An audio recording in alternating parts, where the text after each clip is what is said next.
देश के विभिन्न हिस्सों में पटरियों पर सिलेंडर और अन्य चीजें रखकर ट्रेनों को पटरी से उतारने की कोशिशों के मामले में एक चौंकाने वाला खुलासा हुआ। झांसी और कानपुर क्षेत्रों में ट्रेनों को निशाना बनाने की साजिश का पर्दाफाश हुआ है।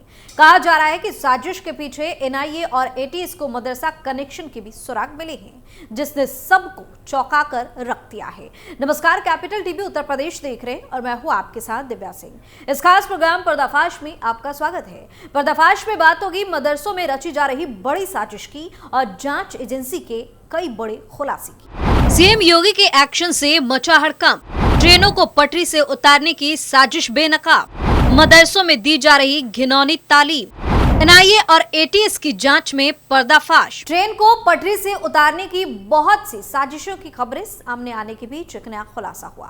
खुलासे से पता चलता है कि ट्रेन को डिरेल करने की कोशिशों में मदरसे अपनी भूमिका खास तौर पर निभा रहे हैं। राष्ट्रीय जांच एजेंसी और उत्तर प्रदेश एटीएस ने झांसी और कानपुर में ट्रेन डिरेल की कोशिश के बाद इस मामले में जांच की थी और पाया था कि मदरसों में न केवल छात्रों के भीतर ट्रेन को डिरेल करने के लिए कट्टरपंथी बनाया जाता है, बल्कि उन्हें इसकी ट्रेनिंग भी दी जा रही है।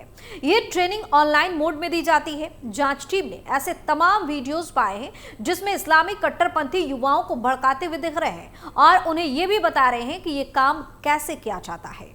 मदरसा टीचर से पूछताछ में खुलासा।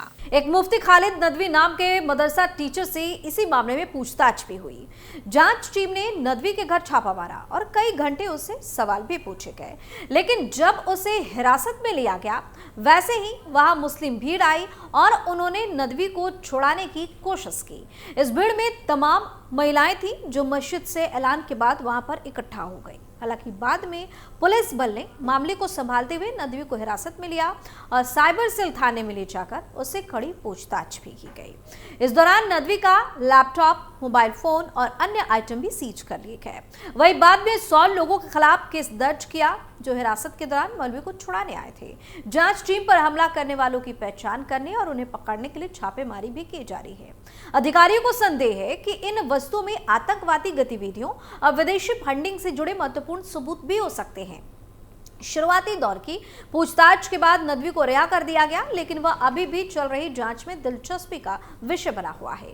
गौरतलब है कि बीते 3 महीने में ट्रेन को पटरी से उतारने के तमाम मामले सामने आए। कभी साबरमती एक्सप्रेस को निशाना बनाया गया, कभी कालिंदी एक्सप्रेस को या वंदे भारत पर पत्थर तक फेंके गए, कभी पटरी पर सिलेंडर मिला तो कभी आयरन की रॉड। अगर सही समय पर ट्रेन रोक इसे ना हटाया जाता तो कोई भी बड़ी दुर्घटना घट सकती थी। पिछले 3 महीनों में झांसी और कानपुर क्षेत्र में साबरमती एक्सप्रेस और कालिंदी एक्सप्रेस सहित कई प्रमुख ट्रेनों को पटरी से उतारने की कोशिशें हुई हैं।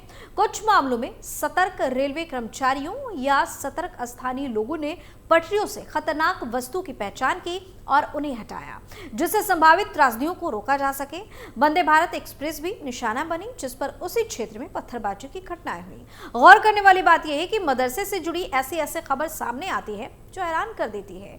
इतना ही नहीं, एक एक कर इनके साजिशों का खुलासा भी होता है। नकली नोट छापने वाले मदरसे का पर्दाफाश। वहीं प्रयागराज में अतरसुया के जिस मदरसे जामिया हबीबिया में नकली नोट की छपाई का भंडाफोड़ हुआ था, उसके भवन को पीडीए ने बाद में सील भी कर दिया था। इसके साथ ही मकान मालिक को नोटिस भी जारी हुआ था।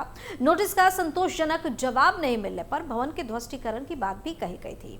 वहीं 140 अतरसुया स्थित मदरसे में नकली नोट छापे जाने का मामला सामने आने के बाद पीडीए ने भवन की जांच भी शुरू की।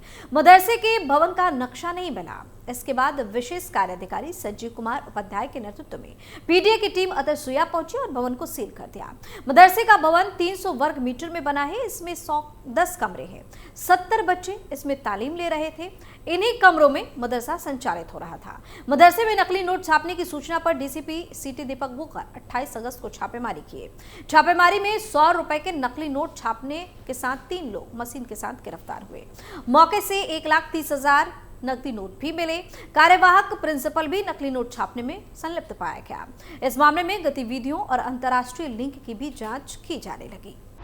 मदरसे को कहां से मिल रही थी आर्थिक मदद। अतरसुया के मदरसा जामिया हबीबिया मस्जिद आजम में नकली नोट छापने का मामला सामने आने के बाद कई बिंदुओं पर जांच की जा रही है। मदरसा पंजीकृत नहीं था, ऐसे में मदरसे के संचालन के आर्थिक मदद कहां से मिलती थी, इस पर पुलिस और खुफिया एजेंसियां पड़ताल में जुटी है।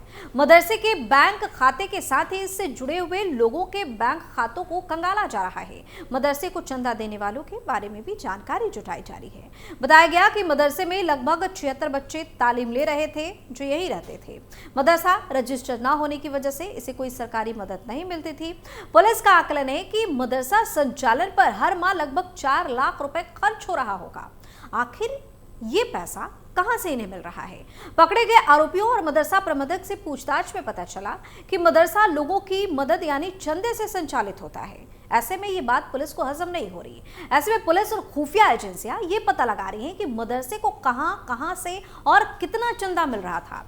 जो चंदा दे रहे थे वे कौन है? कहीं ऐसा तो नहीं विदेश से भी मदरसे को चंदे की रकम मिल रही थी? पुलिस की टीमें कई बिंदुओं पर जांच में जुटी हुई हैं। बता दें कि मदरसा फिलहाल बंद है, पीडीए ने इसे सील कर दिया है।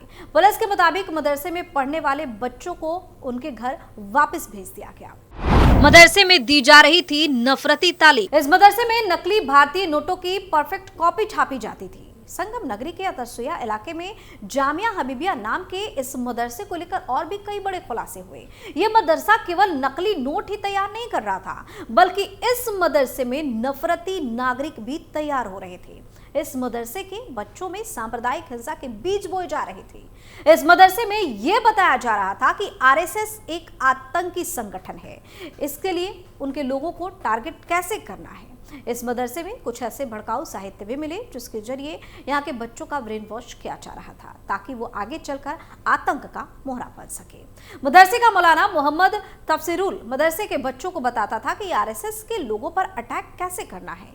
ये मौलाना मदरसे के बच्चों का ब्रेन वॉश कर रहा था। मदरसे से जब नकली नोटों का जखीरा और नोट छापने की मशीन मिली तो इस मदरसे की देश विरोधी गतिविधियों का भी पता चला। सुरक्षा एजेंसियों ने जांच आगे बढ़ाई तो मामला और ज्यादा गंभीर हो गया। जांच एजेंसियों को मदरसे से कई अहम दस्तावेज भी मिले। ये मदरसा समाज में नफरती माहौल बनाने का ट्रेनिंग सेंटर भी था। जांच एजेंसियों को मदरसे के मौलाना मोहम्मद तफसीरुल के कमरे से उर्दू में लिखी हुई कुछ भड़काऊ साहित्य मिली। उर्दू भाषा की एक किताब में आरएसएस को देश का सबसे बड़ा आतंकी संगठन बताया गया। देश में होने वाली आतंकी घटनाओं का भी इन साहित्यों में जिक्र किया गया। मदरसे के मौलाना के कमरे से स्पीड पोस्ट की कुछ पर्चियां भी बरामद हुई। इन पर्चियों के आधार पर पते वेरीफाई किए जा रहे हैं। पूछताछ भी लगातार की गई। आरएसएस पर लिखी गई जो भड़काऊ साहित्य मिला उसके लेखक है एसएम मुशर्रफ, महाराष्ट्र पुलिस में पूर्व पुलिस महानिरीक्षक। बता दें कि एसएम मुशर्रफ ने कुछ विवादित किताबें लिखी हैं, जैसे आरएसएस देश का सबसे बड़ा आतंकवादी संगठन। इस किताब में उन्होंने आरएसएस को एक सांप्रदायिक संगठन बता दिया है। देश में होने वाली आतंकी हमलों के पीछे वो कट्टर इस्लामिक आतंकी संगठनों को नहीं बल्कि आरएसएस को जिम्मेदार बताते हैं। यही नहीं, एसएम मुशर्रफ ने हिंदू समाज में फूट डालने के लिए ये भ्रम फैलाया कि देश में होने वाले सांप्रदायिक दंगे ब्राह्मणों की साजिश है। इसी तरह से उनकी एक और भी किताब मिली। इस किताब में एसएम मुशर्रफ ने मुंबई के 26 से 11 हमले को हिंदू अटैक बताया था। उन्होंने इस हमले के पीछे हिंदुओं की साजिश बताई। इसी वजह से पाकिस्तानी अखबारों ने उसकी जमकर तारीफ भी की थी, क्योंकि मुंबई अटैक को पाकिस्तान की साजिश नहीं माना था। ऐसे मुशर्रफ ने अपनी किताबों के जरिए भ्रम की स्थिति फैलाने की कोशिश की। यही वजह है कि उनकी किताबें नफरती सेंटर्स पर बच्चों के ब्रेन वॉश के लिए इस्तेमाल की जाती रही थी। तो यूपी में लगातार मदरसों को लेकर कई बड़े खुलासे हो रहे हैं, जिसके बाद सीएम योगी का तगड़ा एक्शन भी देखने को मिल रहा है। कहा जा रहा है कि कई ऐसे मदरसे हैं जो योगी सरकार की रडार पर है और अलग अलग मामलों में इनकी जांच भी की जा रही है। इन सभी को बंद करने की भी बात सामने आ रही है, जिससे मौलाना गैंग बौखलाया हुआ है। पर्दाफाश में फिलहाल के लिए इतना ही। देखते रहिए कैपिटल टीवी उत्तर प्रदेश। नमस्कार।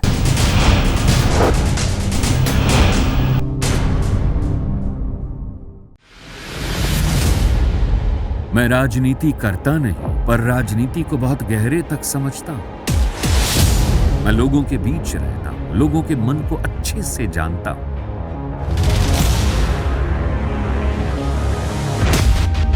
पब्लिक और पॉलिटिक्स की हर नब्ज को खूब पहचानता हूं। संघर्ष की सियासत से सत्ता के सिंहासन तक मैं हर खबर से खरा सच निकालता हूं। ना कोई दौड़, ना कोई race. Capital B, Uttar Pradesh.